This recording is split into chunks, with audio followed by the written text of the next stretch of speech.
more specifically, an avian dinosaur.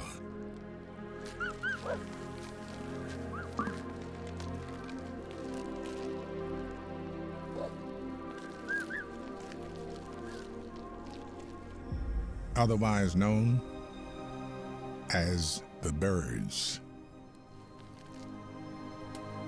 Before the apocalypse, there had been hundreds of ancient species living in the trees, all wiped out when the forests burned.